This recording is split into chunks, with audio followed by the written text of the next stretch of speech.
새정치민주연합의 내용이 박영선 국민공감혁신위원장 겸 원내대표의 당무 복귀 선언으로 좀 일단락되는 분위기입니다. 탈당 논란 역시 일단락되기는 했습니다만은 비대위 구성 문제를 비롯해 좀 세월호 특별법 협상 그리고 전국 정상화 등 산적해 있는 현안들에 대해서 어떻게 대응해 나갈지 좀 더 주목해 봐야 될 것 같습니다. 당 운영 정상화를 비롯한 전국 정상화 방안에 대해서 새정치민주연합의 정동영 상임 고문을 연결해서 견해를 들어보겠습니다. 네, 정동영 고문님 나와 계십니까? 네, 안녕하세요. 정동영입니다. 네, 안녕하십니까? 박영선 원내대표의 기자회견부터 한번 짚어보겠습니다. 일단 그 거취 파동과 관련해서 대국민 사과하고요. 당무 복귀를 선언했습니다. 기자회견 지켜보셨죠? 예, 네, 들었습니다. 네, 어떠셨습니까? 한편으로는 다행스럽고 네. 한편으로는 안타까운 마음이 많이 들었습니다. 하지만 일단 탈당의 뜻을 접고 복귀한 것은 박 위원장 개인으로서도 다행스러운 일이고 네. 또 당으로서도 잘된 일이라고 생각합니다. 네. 당 대표가 탈당 의사를 얘기한 것도 사상 초유의 일이지만 네.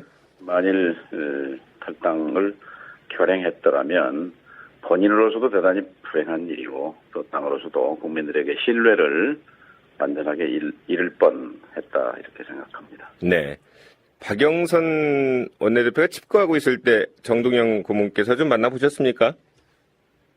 절대 탈당해서는 안 된다 하는 네. 뜻을 전했죠. 네. 물론 본인으로서는 억울한 심정도 있을 것이고 자신의 진정을 몰라준다는 그런 안타까움도 있었겠지만 네. 그러나 당의 대표로서 마지막까지 책임을 다해야 한다 이렇게 뜻을 전했는데 네. 어쨌든 어제 자신의 책임을 다하겠다는 뜻을 밝혀서 잘된 일이라고 생각합니다. 네. 정동영 고문의 조언을 좀 많이 박영선 원내대표가 좀 수용한 것 같습니다. 글쎄요. 네. 뭐 정동영 고문께서 그런 뜻을 전한 것으로 합니다. 네, 정동영 고문께서 박영선 원내대표 정계에 입문시킨 또 주인공 아니신가요? 네, 뭐 10년 전에 네. 제 안내로 정치를 시작했고 네. 지난 10년 동안 국민들에게 신뢰를 쌓아왔고 본인도 아주 발군으로 의정 활동을 잘 해왔는데 이번에 몇 가지 악재와 실수가 겹치면서 참 대단히 안타까운 일이 벌어진 거지요. 네. 박영선 원내대표가 당이 집권 가능한 정당, 국민이 공감하는 정당으로 바꿔서 좀 혁신해 보고자 호소도 해봤지만 그 시도 또한 한계에 부딪히면서 엄청난 좌절감에 떨었다. 뭐 이렇게 고충을 털어놨는데요. 박 원내대표의 어떤 당 혁신 시도나 노력이 이렇게 결실을 맺지 못한 원인은 어디에 있다고 보십니까? 두 가지 측면이 있는 것 같아요. 하나는 민주적인 리더십 그리고 또 하나는 정체성. 이 두 가지를 너무 좀 가볍게 보지 않았는가. 비상대책위원장은 말 그대로 비상한 시기에 비상한 대권이 주어진 막중한 책임을 가진 자리인데 이 세월호 특별법 문제 같은 것을 아주 막중한 문제를 처리하면서 너무 좁게 소수의 몇몇 인사들과 협의하고 동의를 구하고 이걸 또 공개하고 또 반발에 부딪히고 이런 실착을 몇 차례 되풀이했다는 거죠. 네. 특히 당 대표가 특정 의원 개인 자택까지 찾아가서 협의를 하고 하는 이런 모습은 당의 사당화 논란을 부를 소지가 있었다고 생각합니다. 네. 민주적 리더십, 좀 더 공개적이고 좀 더 민주적인 절차 여기에 대한 아쉬움이 있고요. 네. 또 하나는 당이라는 건 노선과 가치가 중심에 있는 건데요. 네. 노선과 가치가 사라지면 권력투쟁밖에 남지 않습니다. 네. 그런데 당의 핵심 가치인 이 정체성을 너무 좀 쉽게 생각하지 않았는가 하는 그런 생각입니다. 네. 지금 말씀하신 어떤 정체성 관련해서 노선과 가치 부분 말씀하셨는데요. 관련해서 요 며칠 이상돈 교수의 과거 발언이 좀 새롭게 부각되면서 논란이 되고 있지 않습니까?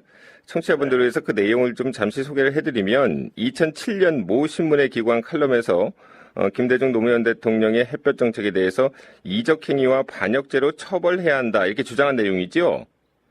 이 내용 알고 계십니까? 저는 이상돈 교수를 영입하고 하겠다고 했을 때 네. 깜짝 놀랐습니다. 왜냐하면 이분은 한나라당 정권, 새누리당 정권에는 대단히 유용한 분이고 훌륭한 분이지만 예. 그러나 이분을 제1야당 당수로 모시겠다는 발상은 황당한 것이었습니다. 네. 왜냐하면 금방 말씀드린 대로 당의 핵심 가치는 노선인데 또 정체성인데 이 노선과 가치에 있어서 이분은 특히 민주당의 그 노선의 핵심이라고 할 수 있는 햇볕 정책을 가장 먼 거리에서 강력하게 부정해 온 분입니다. 네. 예컨대 김대중 대통령의 햇볕 정책이 북한의 핵 개발을 불렀다 이렇게 주장을 해왔고 따라서 김 대통령과 노무현 대통령이 이적 행위를 한 것이다.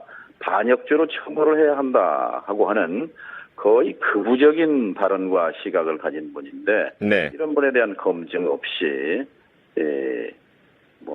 합리적 보수다, 개혁적 보수다. 그러니까 이런 분들을 모시는 것이 외연 확장에 도움이 된다.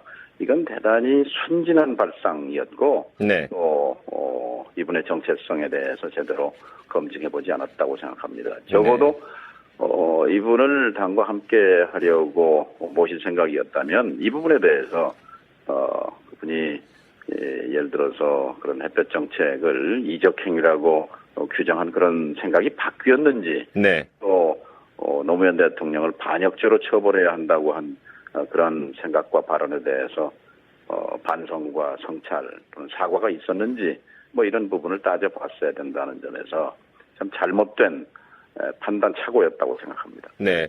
지금 정동영 고문께서 말씀하신 그 합리적 개혁적 보수라고 이렇게 규정을 한 분이 다름 아닌 박영선 원내대표와 이제 문재인 의원 아닌가요? 글쎄요, 두 분이 네. 몰랐던가 네. 만일 잘 몰랐을 가능성이 있죠. 네. 방금 말씀드린 대로 그래서 민주적인 절차 그리고 정체성 이 부분을 좀 소홀히 본 것이다 이렇게 생각합니다. 네. 지금 새정치민주연합의 어떤 당내 일부에서는 박영선 원내대표가 원내대표직도 좀 사퇴해야 된다 이런 강경파들의 좀 목소리가 있는 것 같은데요. 정동영 상임고문은 어떤 입장이신가요? 본인이 세월호 법 처리를 예. 책임을 지고 그 결과와 상관없이 원내대표직을 사퇴하겠다 이렇게 밝힌 것은 잘한 것이라고 생각합니다. 네. 사실상 그동안 몇 차례 실수 과정에서 당 내외의 신뢰를 많이 잃은 것이 사실 아닙니까? 예. 근데 지도력의 핵심은 역시 신뢰거든요. 네. 신뢰를 잃으면 그 책임을 지는 자세가 마땅하다고 생각합니다. 네.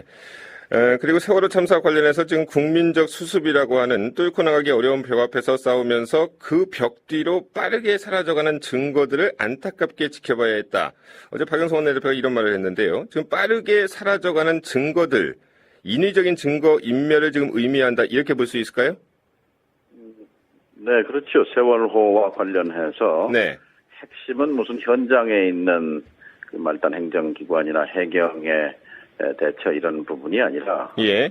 사실은 그 사고는 날 수 있었지만 그렇게 한 사람도 구할 수 없었느냐 하는 그런 안타까움에 대한 그 진실 규명 그리고 그걸 밝혀야 이 다음에 다시는 이런 이제 참사가 되풀이되지 않을 터인데 예. 그러기 위해서는 청와대, 국정원 이런 데에 초반에 초동 대처에 어떤 문제점은 없었는가 이런 것들을 밝히는 게 핵심인데 그걸 의미했겠지요. 네. 그럼 인위적인 어떤 증거 인멸이 좀 있다는 어떤 전제 속에서 말을 한 것 같은데요. 그럼 그 주체가 좀 있을 것 같고요. 어떻게 보십니까? 그 증거 인멸의 주체라든가 어떤 가능성 이 부분에 대해서는 어떻게 보세요? 그래서 진상조사 기구에 수사권과 기소권을 부여하자 하는 그런 대한변협과 유족들이 특별법 제안을 한 것이고 여기서 여야의 논의가 시작된 거란 말이죠. 예. 사실 이 수사권을 부여하는 것은 입법 권한에 속하는 것입니다. 이 100년에 한 번 있을까 말까 있어서 안 되는 이런 특별한 비극적인 참사 앞에서 이 사건에 한정해서 조사 기구에 그런 사법 경찰과 적인 권한을 가진 그런 조사관을 두자는 그런 주장을 사법 체계를 흔드는 거다. 삼권 분립을 흔드는 거다 이렇게 얘기한 것은 저는 법에 대한 몰이해라고밖에는 생각하지 않습니다. 그렇기 때문에 더더욱 네. 이 수사권과 기소권이 있는 독립적인 조사기구가 필요하다. 여기서도 교훈을 배우지 못한다면 한국 사회가 어디서 어떻게 변화할 수 있고 또 발전할 수 있겠습니까? 네. 세월호법 관련해서 전문가들이 보는 해법도 그렇고요. 지금 대통령도 언급을 했고요. 수사 기소권 너무 집착하지 마라. 그러면서 이제 유족이 원하는 특검을 좀 가능하게 하면 되는 문제 아닌가. 그래서 이제 현실적인 출구를 찾아야 된다. 이런 얘기들이 좀 나오고 있는데요. 우리 정동영 상임고문께서는 어떻게 출구 전략 관련해서 어떻게 지금 생각하고 계십니까? 무엇이 필요할까요? 박 대통령이 나서서 출구를 막아버린 꼴이에요. 그리고 네. 박근혜 대통령 언급에서 안타까운 것은 한가위 명절을 보낸 유족들에게 위로의 말 한마디 건네고 시작하는 것이 도리일 텐데 너무 냉정하고 싸늘했다. 대통령의 태도와 말 속에 세월호 참사에 대한 일말의 미안함 또는 양심의 가책 이런 걸 느낄 수 없었다는 것이 국민의 한 사람으로서 유감스러웠습니다. 네. 그리고 양보는 없다. 이제 지난번 여야 합의 2차 여기서 물러설 수 없다라고 말하자면 국회의 협상의 가이드라인을 탁 내려버렸는데 네. 지금 새누리당의 체질로 봐서 대통령의 언급을 벗어날 수 있겠습니까? 그러면 본인이 삼권 분립을 얘기했는데 국회에서 할 일을 대통령이 그렇게 탁 막아버리면 어떻게 앞으로 한치도 앞으로 나갈 수가 없게 되는 거죠. 또 네. 야당이 질의멸렬한 그런 상황을 틈타서 이렇게 일방적으로 특별법에 대해서 이건 안 된다, 더 이상은 안 된다라고 못 받고 나선 것은 정말 좀 주권자인 국민 앞에 귀를 열고 그리고 유연하게 이렇게 국정을 해가길 바라는 국민의 바람과는 거리가 네. 멀었다 이렇게 생각합니다. 일단 박근혜 대통령이 지금 말씀하신 것처럼 어떤 가이드라인을 제시했다면 지금 새누리당이 이제 그 테두리 안에서 움직일 거고요. 그렇게 된다면은 어떤 재협상안이 그 마지노선이라는 점을 분명히 이제 좀 했고 그런 상황에서 여야 협상이라든가 유가족과의 협상에서 재협상안 이상의 특별한 내용이 좀 나오긴 어려울 것이라는 그런 전망이 있거든요. 그렇게 예상을 하십니까?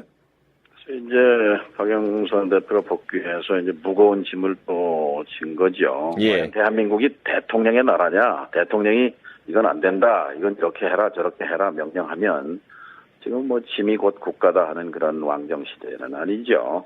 국회가 자신들이 갖고 있는 입법권은 국회에 있습니다. 네. 여야가 머리를 맞대고 국민의 민심과 유족들의 얘기를 잘 들어서 뭔가 가능성의 여지를 저는 찾아가는 노력이 필요하다고 봅니다. 대통령이 얘기했으니 이제 협상도 필요 없고, 네.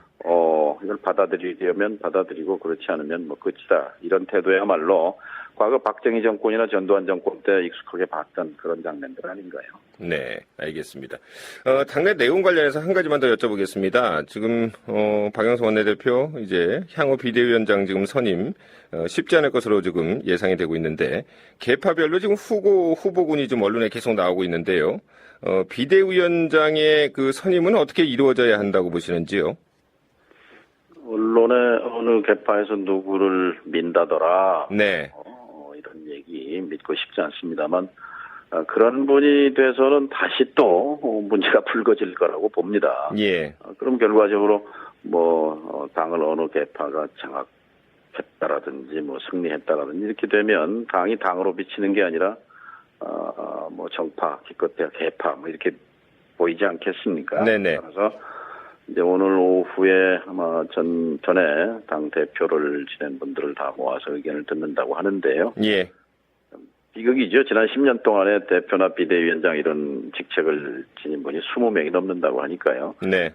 어쨌든 여기서 제 기준은 어떤 분은 누구 사람이다 또는 어떤 계파 색채가 강하다 이런 분은 저는 스스로 자리를 고사해야 한다고 생각합니다. 네. 외부에서 모시기는 뭐 시간적으로, 시기적으로 현실적으로 좀 어렵죠. 그럼 네. 내부에서 결국은 사심 없이 계파와 상관없이 당을 몇 달 동안 잘 관리하고, 그리고 무엇보다도 당의 주인이 박영선 지금 위원장이나 무슨 새 비대위원장이 아니고 네네. 그들이 아니라고 생각합니다. 알겠습니다. 당의 주인이 당원이기 때문에 네.